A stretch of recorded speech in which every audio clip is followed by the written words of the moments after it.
নমস্কার। আজকে কচুর শাক মসুর ডালের সাথে পুরোনো দিনের দারুণ এক রান্না হবে।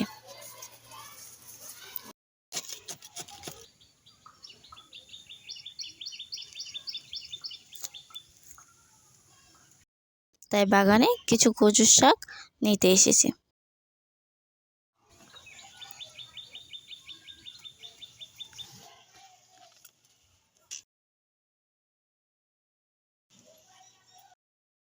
কচুর শাকের প্রথমে পাতাগুলো ছিঁড়ে নিলাম।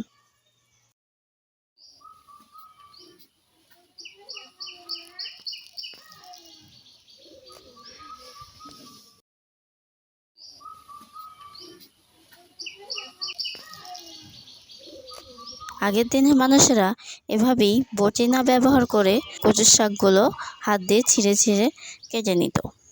আমিও তাই করলাম।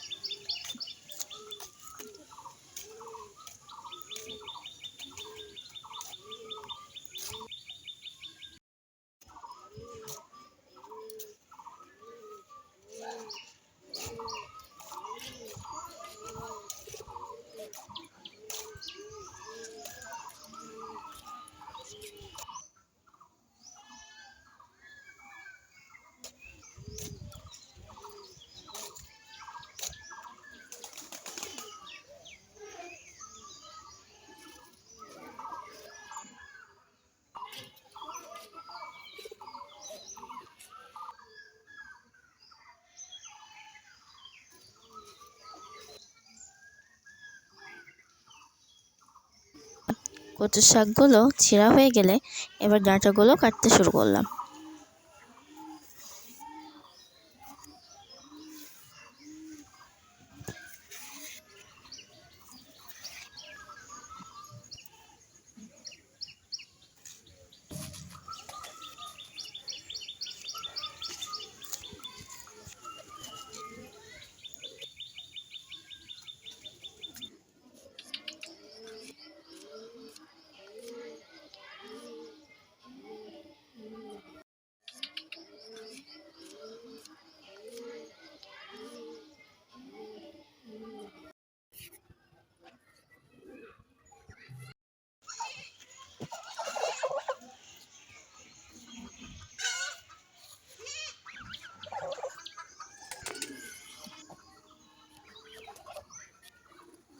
এখন একটা কাঁচা আম ছিলে কেটে নেব।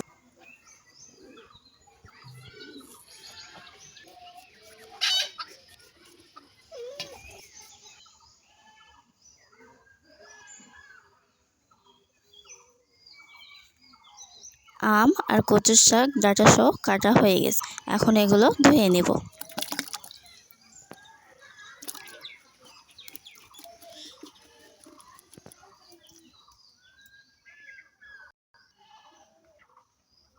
এখন রান্নার জন্য উনুনে কড়াই আর হাঁড়ি বসিয়ে দিলাম। হাঁড়িতে মসুর ডাল সিদ্ধর জন্য জল দিয়ে দিলাম, আর কড়াইয়ে কচুর শাকগুলো সিদ্ধ করে নেব, তার জন্য জল দিয়ে দিলাম। এবার মসুর ডালগুলো ভালো করে ধুয়ে জল গরম হয়ে গেলে মসুর ডালগুলো দিয়ে দিলাম।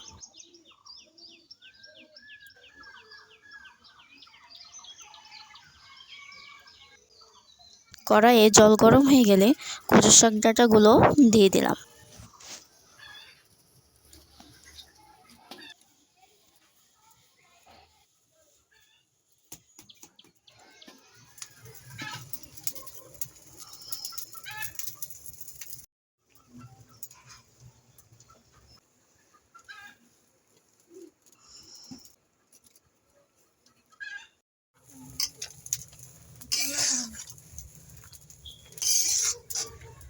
এবার ঢাকনা দিয়ে ঢেকে দিলাম। কিছুক্ষণ পর কচুর শাকগুলো সিদ্ধ হয়ে গেছে।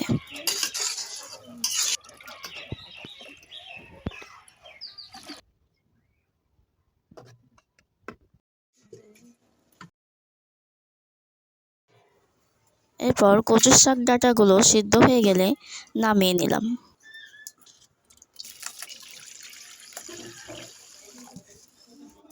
এদিকে মসুর ডালটাও সিদ্ধ হয়ে গেছে, তাই মসুর ডালের ভিতরে কাঁচা আমগুলো সিদ্ধ হওয়ার জন্য দিয়ে দিলাম।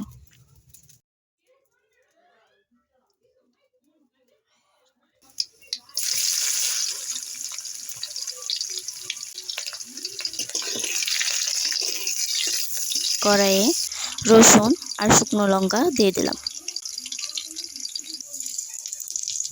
তারপর 5 ফোড়ন দিয়ে দিলাম। সব কিছু হালকা করে ভেজে নিব। ভাজা হয়ে গেলে কচুর শাক ডাঁটাগুলো দিয়ে দিলাম। এরপর এগুলো ভাজতে শুরু করলাম।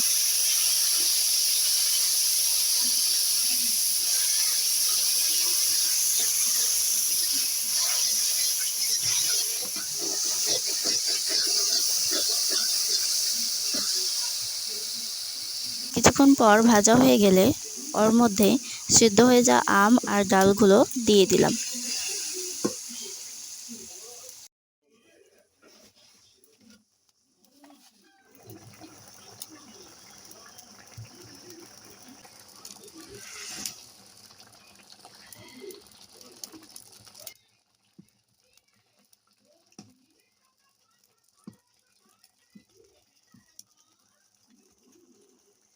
আমগুলো আমি ভালো করে ভেঙে দিচ্ছি।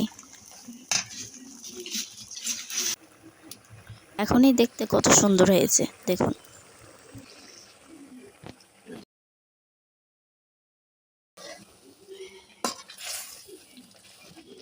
কচুর শাকে ভালো করে আমগুলো ভেঙে নিচ্ছি।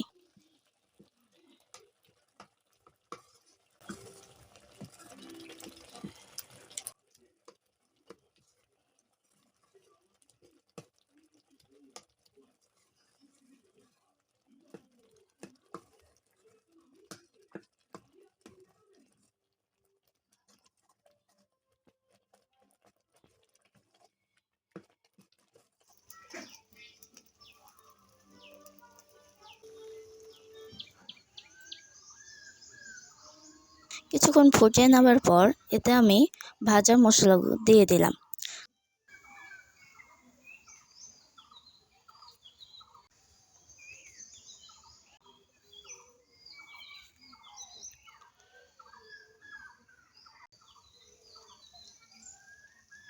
কিছুক্ষণ ফুটিয়ে নিলাম। এরপর ঢেলে নিলাম।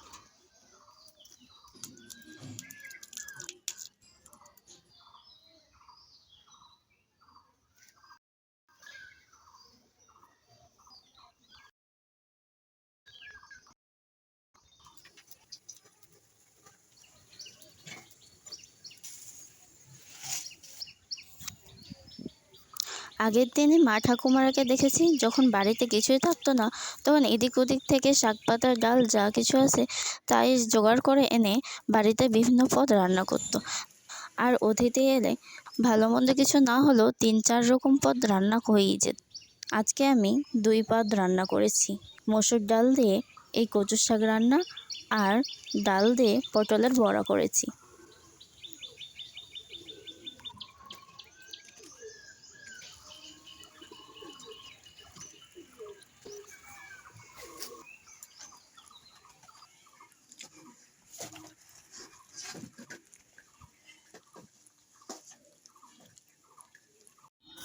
পুরোনো দিনের এই রান্না, এই রেসিপি বাড়িতে একবার হলে 1 থাল ভাত এমনি কচু শাক দিয়ে খেয়ে নেবেন। খেতে অসাধারণ লাগবে। এই স্বাদ ভোলার মতো না। আপনারাও বাড়িতেই একবার ট্রাই করে দেখবেন।